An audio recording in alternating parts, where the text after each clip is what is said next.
હું છું Devendra sir, current ટોપિક્સમાં આપનું સ્વાગત છે। મિત્રો, અમદાવાદ મ્યુનિસિપલ કોર્પોરેશન દ્વારા વિકાસના નામે વિકાસના કામો માટે થઈને અબજો કરોડો રૂપિયા ખર્ચ કરવામાં આવે છે, પરંતુ આ પ્રોજેક્ટ પૂર્ણ થાય ત્યાં સુધી તેની ડિઝાઇન તરફ કોઈ ધ્યાન આપવામાં આવતું નથી, જેના કારણે ઘણી વખત આવા પ્રોજેક્ટો નાગરિકો માટે જોખમી અને નુકસાનકારક સાબિત થઈ શકે છે। આવો જ એક પ્રોજેક્ટ જે છે તે રૂપિયા 1500 કરોડના ખર્ચથી 2008માં તૈયાર થયો હતો, જે આજની તારીખમાં પણ નાગરિકો માટે જોખમી બની રહ્યો છે, અને તે પ્રોજેક્ટ છે BRTS।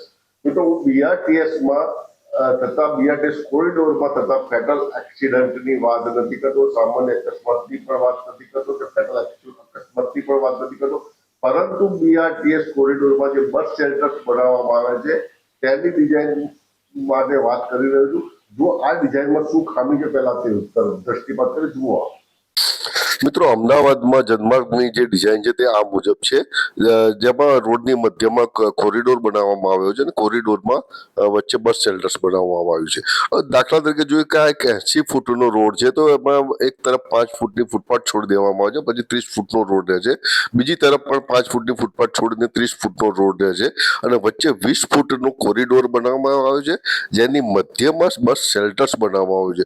પરંતુ ચોંકાવનારી બાબત એ છે કે આ બસ શેલ્ટર્સમાં જવા માટે કોઈ સેફટી રાખવામાં આવી નથી, મતલબ કે નાગરિકોને બસ શેલ્ટર સુધી પહોંચવું હોય તો ટ્રાફિક ક્રોસ કરીને ભરચક ટ્રાફિકમાંથી બસ શેલ્ટર સુધી જવાની ફરજ પડી રહી છે, જેના કારણે અકસ્માતની સંભાવના ખૂબ જ વધી જાય છે। નાના બાળકો, વૃદ્ધજનો અને દિવ્યાંગોને આ રીતે જો બસ શેલ્ટર સુધી પહોંચવું હોય તો પારાવાર તકલીફ પડે છે। વાહન ચાલકો માટે પણ આ બાબત જોખમી બની રહી છે, ટ્રાફિકમાં પણ વિક્ષેપ પડે છે, અસુવિધા વધી જાય છે અને સમયનો પણ વ્યય થાય છે। મને નવાઈ લાગે છે કે 2008માંથી આ ડિઝાઇન તૈયાર થઈ છે, પરંતુ હજી સુધી આ બાબત તરફ કોઈએ કેમ ધ્યાન આપ્યું નથી। મિત્રો, અહીંયા આપણે જોયું કે BRTS નો કોરિડોરની મધ્યમાં બસ શેલ્ટર્સ બનાવવામાં આવે છે, કોરિડોર પણ બરાબર રોડની વચ્ચે બનાવવામાં આવે છે, પરંતુ ડાબી કે જમણી તરફથી નાગરિકોને, પ્રવાસીઓને બસ શેલ્ટર તરફ જવું હોય તો કોઈ પણ જાતની સુવિધા નથી, મતલબ કે ભર ટ્રાફિકમાં રોડ ક્રોસ કરીને જવું પડે છે, અને જેના કારણે નાગરિકોના જીવન જોખમાય છે, અકસ્માતોની સંખ્યા પણ વધે છે, વાહન ચાલકોને પણ તકલીફ થાય છે। 2008માં સેફ્ટ દ્વારા આ ડિઝાઇન કરવામાં આવી ત્યારે આપણે ગર્વ લેતા હતા કે આપણી ભારત દેશની સર્વશ્રેષ્ઠ જનમાર્ગ સુવિધા આપણે તૈયાર કરી છે। નો ડાઉટ કે સુવિધા સર્વશ્રેષ્ઠ છે, તેને ઇનામો પણ ઘણા મળ્યા છે, એવોર્ડ પણ ઘણા મળ્યા છે, પરંતુ એક પાયાની ખામી રહી ગઈ છે। મને નવાઈ એ લાગે છે કે અત્યાર સુધી આ તરફ ચેપ્ટરના તો ઠીક, પણ અમદાવાદ મ્યુનિસિપલ કોર્પોરેશનના કોઈ મહાનુભાવ કે દેશ વિદેશથી આવતા પણ કોઈ મહાનુભાવની નજર કેમ નથી પડી કે સૌથી મોટો પોઈન્ટ જે નેગેટિવ પોઈન્ટ છે તે આ છે કે નાગરિકોને શેલ્ટર સુધી જવું તો જાય છે।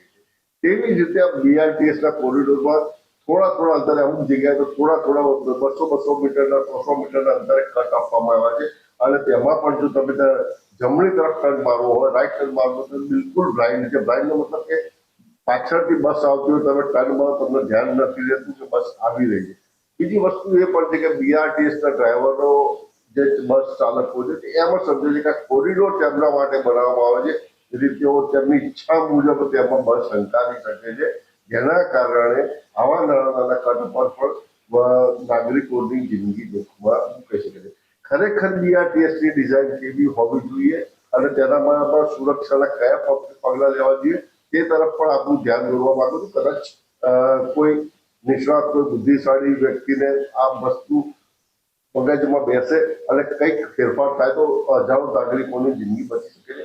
આવો જોઈએ કઈ તરફ આપણે ખરેખર તો જનમાર્ગ માટે એકદમ સુરક્ષિત અને સુરક્ષિત ડિઝાઇન જરૂરી છે, જેના કારણે મહિલાઓ, દિવ્યાંગ, વૃદ્ધજનો અને બાળકોને પણ કોઈ તકલીફ ના પડે તે ડિઝાઇન બનાવવી જરૂરી જોઈએ, જેના માટે ટ્રાફિક વચ્ચે રોડ ક્રોસ કરવાની જરૂર ના રહે। આના માટે તંત્ર દ્વારા ફૂટ overbridge, underpass, lift, escalator, ramp, CCTV અને લાઇટિંગ, માર્ગદર્શન અને સૂચનાઓ અને સુરક્ષા તરફ વધારે ધ્યાન આપવાની જરૂર છે। જેના કારણે ટ્રાફિકમાં પણ કોઈ અવરોધ પેદા ન થાય અને BRT સ્ટેશન સુધી આરામથી નાગરિકો પહોંચી શકે અને અકસ્માતોની જે જોખમ છે તેને પણ નિવારી શકાય તેમ છે. આ ઉપરાંત 80 ફૂટના રોડમાં વિભાગીય કટ સેક્શન ક્રોસ સેક્શન આપવાની જરૂર છે, જેમાં 30 ફૂટ વત્તા 20 ફૂટ વત્તા 20 ફૂટ લેખે પણ તેને કરી શકાય છે. મિત્રો આપણે જોયું કે બીઆરટીએસ કોરિડોરમાં ખરેખર નાગરિકોની સુરક્ષાને પ્રાધાન્ય આપવા માટે તેમાં એસ્કેલેટર છે, લિફ્ટ છે, ફૂટ ઓવરબ્રિજ છે, આ બધી વસ્તુઓ મૂકવી જરૂરી છે. અમૃતસરમાં બીઆરટીએસ કોરિડોર બનાવવામાં આવ્યા હતા.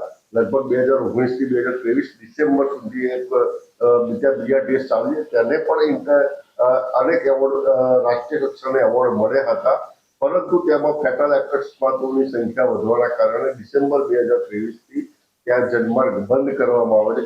પરંતુ ત્યાંના સૌથી મહત્વની બાબત એ રહી કે ત્યાંના બસ સેન્ટર્સમાં નાગરિકોની મુસાફરોની સુરક્ષા માટે પૂરતું ધ્યાન રાખવામાં આવ્યું હતું અને બંને તરફથી ફૂટ ઓવરબ્રિજ, લિફ્ટ, અંડરપાસ કોઈ પણ પ્રકારની એકાદ સુવિધા રાખવામાં આવી છે, જેથી નાગરિકો સલામત રીતે બસ સેન્ટર્સમાં આવી શકે અને સલામત રીતે ત્યાંથી પરત જઈ શકે. અમદાવાદનો જનમાર્ગ જે છે તે દેશનો સૌથી શ્રેષ્ઠ જનમાર્ગ કોરિડોર માનવામાં આવે છે, સૌથી શ્રેષ્ઠ ટ્રાન્સપોર્ટ સુવિધા માનવામાં આવે છે. પરંતુ તેની આ એક ડિઝાઇન મારી ધ્યાનમાં આવી છે, તેથી આપનું ધ્યાન દોરી રહ્યું છું. આપના અભિપ્રાય જરૂર જણાવજો કે ખરેખર આ વાસ્તવિકતા સાચી છે કે કેમ. આપની આ બાબતમાં મારી સાથે સહમત છો કે કેમ તે પણ જણાવશો. આપનો અભિપ્રાય જરૂર જણાવશો. આ સાથે આ વિડીયો આપણે પસંદ આવી છે. જય ભારત, જય હિન્દ, જય જય ગરવી.